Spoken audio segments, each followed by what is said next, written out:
So, all right. So that was our first big section. Now we're going to jump into the one that you should be well, not the most excited about, but very excited about, because all three of these are straight fire nuggets. So we're going to go into now talking about absentee owners. Okay. So with absentee owners, I know you guys are probably hearing it a lot and you're going, I should be doing it. I've heard about this bucket. I don't understand it pretty much. Everybody's telling me to do it. So let's break down, what is an absentee owner? So somebody jump off of mute and tell me, what is an absentee owner? We can't move on. Go ahead. You said, Jeff, you said landlord? Yeah, landlord, somebody who owns investment property. Somebody that owns investment properties. Okay, excellent. Any other definition of an absentee owner? Second homeowners in the mountains that aren't here very often.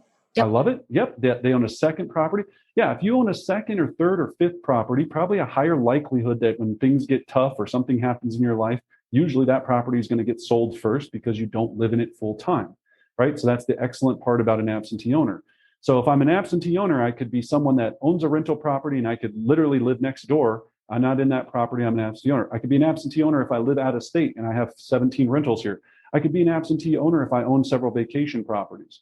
So the first thing is making sure that we identify what is an absentee owner. And then second, in this strategy that I'm going to release to you today is, how do we maximize the efficiency of working with absentee owners to produce listings from them? Okay, so that's what we're going to cover. So let's go back to just real quick. Why do we think that few agents go after absentee owners? What's the hurdle? The tenants. The tenants. Tenants are a nightmare to deal with. They're the worst. I don't want to deal with a tenant on an occupied property. Okay, that's a great point, Landon. Give me another one. Why don't we want to deal with absentee owners? Or do we think that we don't want to deal with absentee owners? The cost of repairs. The cost. Yeah, the cost of repairs. What else? They're hard to reach. They're hard to reach. I love it. They are hard to reach. Excellent. So we're going to come in and talk about a couple of these topics. So let's start out with they're hard to reach. We'll kind of reverse it here. So they're hard to reach. So I'm going to give you some easy to understand sources to make this very simple for you to do this, okay? So listingsource.com is the number one easiest, fastest way to source this info that we can possibly have, right? Can you repeat that? Listsource.com. Okay. Now, in addition, I'm going to teach you a paid way and a free way, because that's what I always do, right? Paid is going to be faster, but the free way is going to take a little bit more work. Can you access all absentee owners right now in your MLS?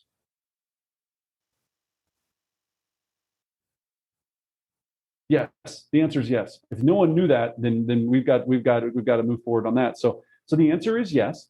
So if you're doing it for free, all you're going to do is go to Realist Tax, right? I can send out a video. There's a 9-minute video that breaks this down, and it's very simple. It depends on what kind of MLS you have. I know every MLS is different, but almost all of the MLSs have some sort of functioning. If yours doesn't, tell them to get it, where you can be able to pull a list of every owner whose mailing address is different than their home address, their tax address, right?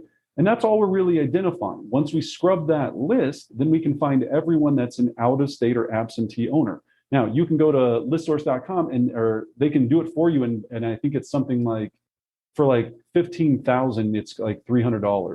And they'll give you every piece of information on earth about that person, including if it's owned in an LLC, a trust. They'll try to track the data. That's the first piece. So here's why this bucket is so valuable.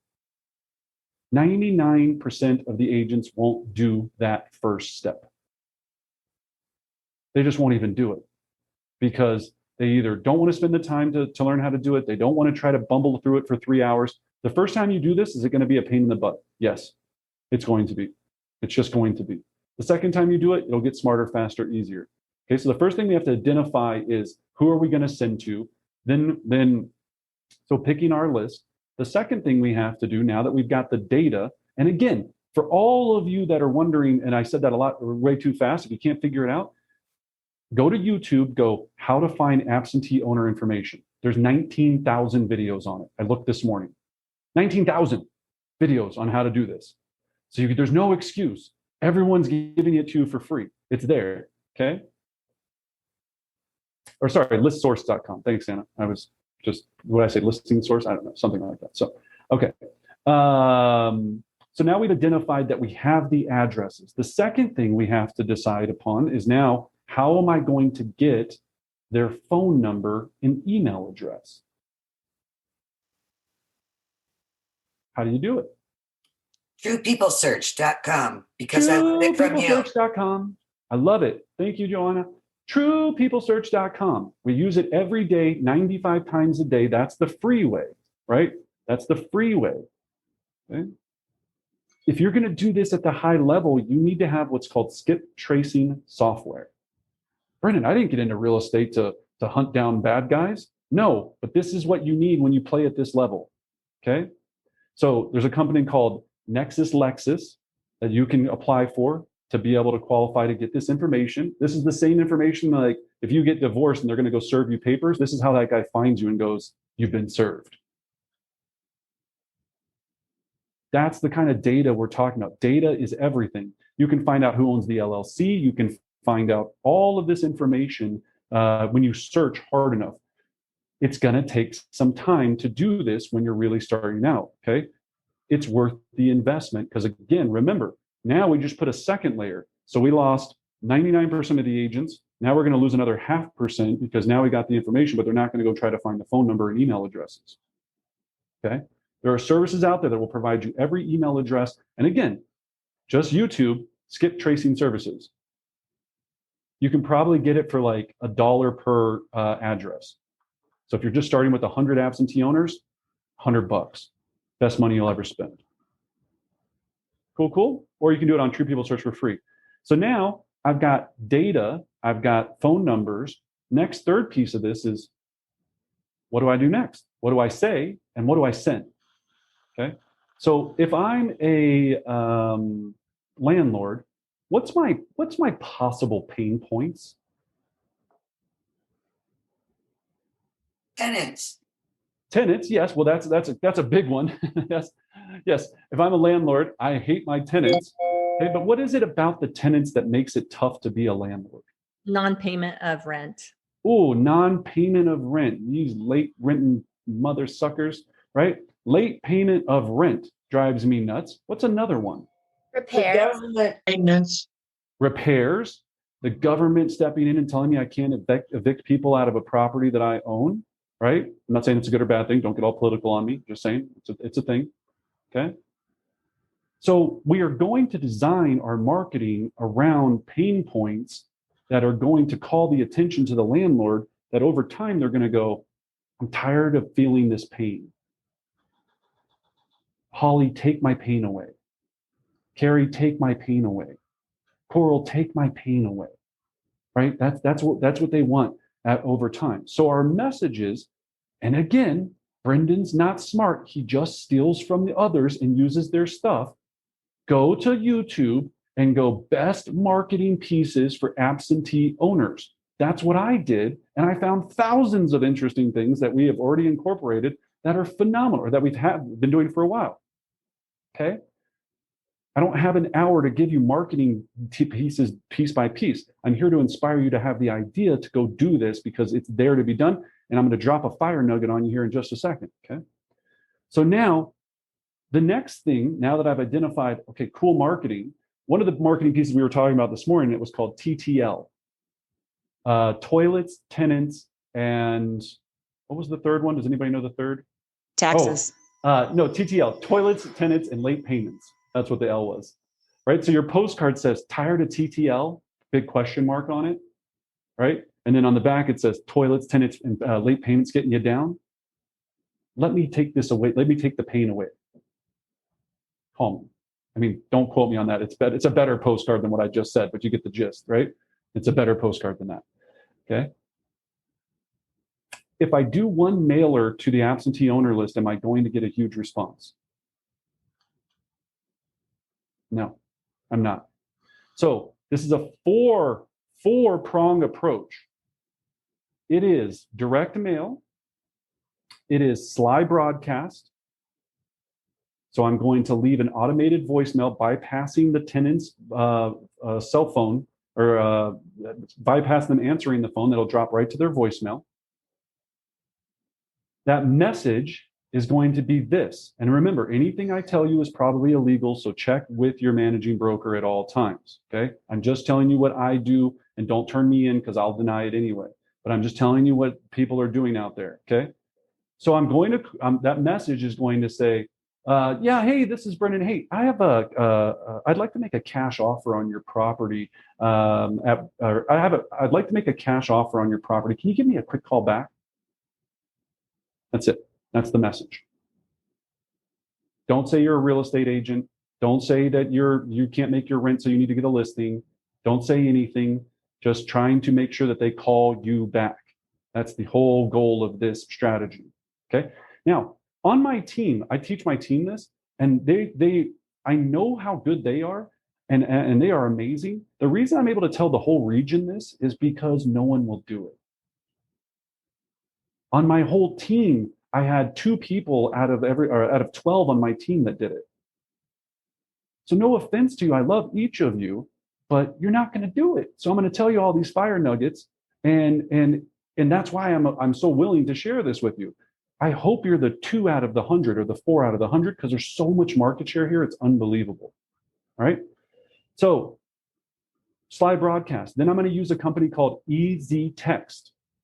And I'm going to follow that voicemail drop the next day with a text message. Now you're going to be asking, Brendan, since we have command, can we do this through Twilio and all this? Yes, you can. It's not as effective, but you can do it if you get it structured in there. I just like to use Easy Text. It's 0.04 cents per text. It's $40 for 1,000 phone numbers. So remember, direct mail, slide broadcast. Now, and here's another fire nugget that all of you should have. Write this phone number down. 267 slide dial. SLYDIAL. I probably slide dialed half of you on this session, and you didn't even know it. So slide dial, when you call that number, I'm available as soon as I prompt me to dial in whatever phone number I want. It'll bypass you calling you and get me the ability to leave you a voicemail. Why is that so powerful? Time. What were the first few digits of the phone number? 267 slide dial. A lot of people will call. Go ahead. Sorry, who was that there? This is Margaret. Oh, hey, Margaret. Go ahead. Hey, a lot of people will call back missed numbers. A lot of people will call back missed numbers, and I don't answer. That's fine. But you can. That's a good piece. So a lot of times I use slide dial when I'm dropping information that is not that pleasant. I use it in inspection objections, when I'm submitting a low offer to one of my sellers, and I let them just stew on this, and then I call them later after I tell them that I was trying to reach them. Okay, so you'll figure out all kinds of ways. You can break up with people using slide dial. That's a big use of it. You can do all kinds of things you want to do with slide dial. It's fantastic. Okay, so technology is what helps us on a lot of these things. So direct mail, slide broadcast, easy text. And then the fourth is two things. On the fourth is I'm going to physically call them. Well, Brendan, shouldn't I just call them first? No, because when you do the 1,000 slide broadcast, you're going to get about 17 people that are probably going to say that they have some sort of interest. You're going to get 40 people that tell you to go F yourself. You're going to get a lot of other people that tell you that they're going to hunt you down and kill you. I'm just kidding. They don't do that, right? I'm just trying to scare you away so all of my agents can have all of the market share, right? But you're going to start realizing that it's a numbers game. X amount, when I do X amount happens. Then the next piece follows, the next piece follows, the next piece follows, the next piece follows. Then the last piece, what I guess would be the fifth piece, is an email campaign for the ones that I've been able to skip trace the email addresses for. And they're going to receive an email campaign for the next 8 weeks in a row. Now, you can keep them on an email campaign for the rest of their lives, like a month. Like imagine if you just every month sent this absentee owner list, all of the information about either how to buy more investment properties. Because remember, they could also be active investors. They're not just sellers.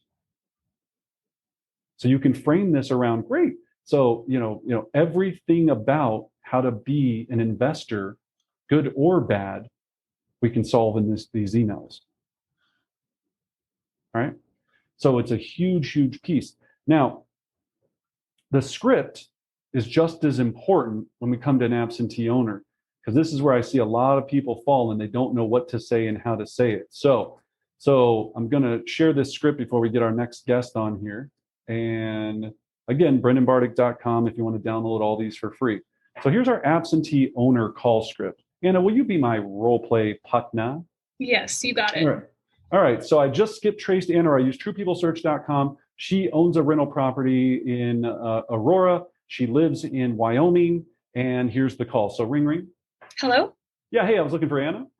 Yeah, this is her. Hey, Anna, my name is Brendan Bardick with XYZ Real Estate Company. Hey, I'm calling about your property on 123 Elm Street. And Anna, I work with a lot of buyers in the area, and I wanted to see if you had any interest in selling that property. No, I appreciate the call, but I don't think I'm interested right now. No, that's awesome. Well, fantastic. Is it currently rented? Yeah, we do have a tenant. Oh, okay. And if it was the perfect situation, how much would you sell it for? I'd have to at least see 600,000 on the table to even consider it. 600,000. And if I were able to get you 600,000, when would you like to have the property sold?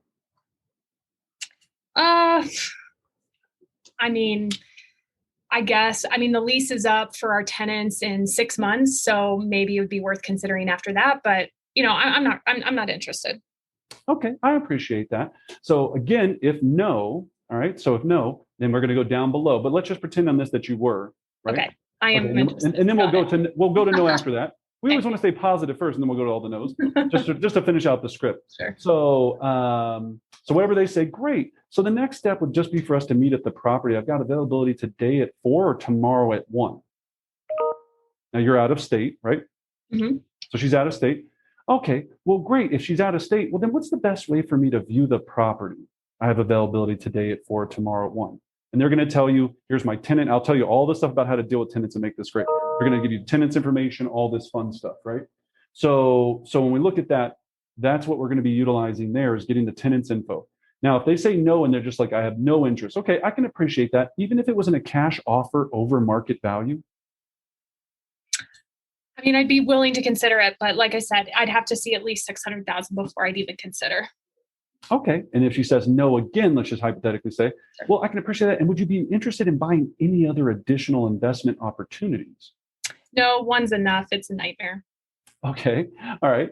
And so then all of this script bases off of whether they say yes or no, and then giving them options, right? So how long have you owned the property? I'm curious. Did you happen to purchase it in the area? I sent out a quarterly market report, and it's just talking points that when you're doing this, and of course you have to practice it, it makes it a very smooth conversation as we go through it. So absentee owner scripts are very important, and when you're doing this, to just make that process smooth. But the easiest thing, if you just wanted to start tomorrow, call them and just say, I have a buyer for your property. Would you like to sell it? If you don't have a buyer, I say this all the time, I'll buy the property. Okay. You always have a friend in the diamond business. His name is Brendan. He's here to buy properties. Let me know. I got you. Okay. So that, all right. So now you've got a script. Now you know how to find them. Now you know how to call them. Now you know what YouTube is and how to learn from everyone else on there. There's no excuse left in your regiment except to put a plan together to execute. So the question in which I want you to write down is, on your piece of paper in front of you is, I'm going to take my first absentee owner listing by April 30th. Just set an intention, right? Set the intention and then let nothing stop you from going and getting that goal. You've now got 40 some odd days to take your first absentee owner listing. If you had to back out a strategy from April 30th to obtain that goal, what would you have to do with what we told you today? Daisy, did you have a question? Your hand was up. Yeah, I do have a quick question. So when you drop that voicemail, and you say, I have a cash offer for you, I'm just curious about like the follow-up on that. What if they call you right back and they're like, how much and who are you and this and that? It's a great question. I love it. I love it. So yeah, so when you're using the cash offer intro, right? So you go, great, I have a cash offer, over asking price cash offer. Again, don't do anything illegal, but just do what I'm telling you, okay? I have an over asking price cash offer. They're going to say, great, how much? Well, excellent. Well, the first thing I would need to do is take a look at the property. Can you meet me at the property? I always set the listing appointment, okay? And if they say, well, how can you know that you're going to give me an overprice asking cash offer for it? Or if you just say even a cash offer, forget the over asking price. That's just another layer of marketing, right? So you're going to give me a cash offer on my property? Yeah, absolutely. Well, how much? Well, again, I need to take a look at the property. Can we meet at it? So then either they meet you. If it's tenant occupied, and here's the thing about dealing with tenant occupied properties. The way that I go and see tenant occupied properties all the time, again, don't do what I do because it's probably illegal, is the way that I gain access to them is I let the landlord know, because they don't want, what's the landlord not want to do? They don't want to spook their tenant to give them any indication that they're wanting to sell the property, correct? Because then they're like, oh my gosh, my tenant will start looking for another place. What if I don't really sell it? So I always tell them that I'm going there to do a refi appraisal. Again, live in your own comfort zone. I'm just telling you what your competition is doing and what other people are doing.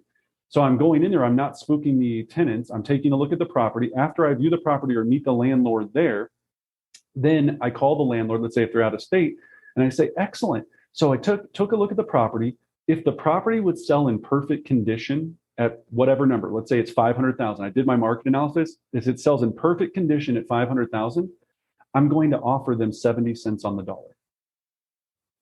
Period, end of story. Okay. So I make that offer and they go, oh yeah, I wouldn't sell it for that. Okay, well, I appreciate that. That's for the cash offer system. Now, I also have several other options that I'd like to present to you. One of them being our maximum net program. That's the worst, that fire nugget, maximum net program. What is your maximum net program? Your 6% commission program, but you don't say 6% commission program because it sounds awful. So I would like to offer you my maximum net program. Well, what's your maximum net program? Well, all I need to do is get access to the property. I have multiple investors that are standing by to bid on your property as we speak right now. If you don't have investors that are willing to pay or buy an investment property right now, that's insane, especially where the market is at this moment. So I go, great. I go, all I need to do is get access. Well, I don't want to disturb my tenant. What if it doesn't sell? All of these things. Now I've got to make a path of solving the problem to make it as easy as possible for that owner to understand how I can work with this tenant. So here's how I work with tenants. I go, look, Jill, all you need to do is allow me to speak with the tenant. I'm going to make this process as easy as possible. Here's what I need from you as the landlord. Now, I'm going to bring you great offers. And when I bring you great offers, all I'm going to ask is that you tell the tenant that, or you allow me to let the tenant know that you're going to pay for 1 month of their rent for me disturbing them. In addition, you're going to pay for their house to be professionally cleaned. And when you allow me to do both of those things, John, I'm going to get you the greatest offer on this property possible, get you out of dealing with this property because I know you're tired of their late payments and all this stuff. And I'm going to get you onto another investment that's either better for you, or we're going to reallocate those funds into something else that's more suitable for your current portfolio. So all I need is the tenant's information. I'm going to call and coordinate. Then I call the tenant. When I speak with the tenant, I explain to them the exact process of how we're going to make this as easy and pleasurable as possible. I tell them I'm going to clean their house for them. I tell them that they're going to get a month's free rent if they cooperate with showings. I don't say it like that, like a cop. Like I say it very nicely.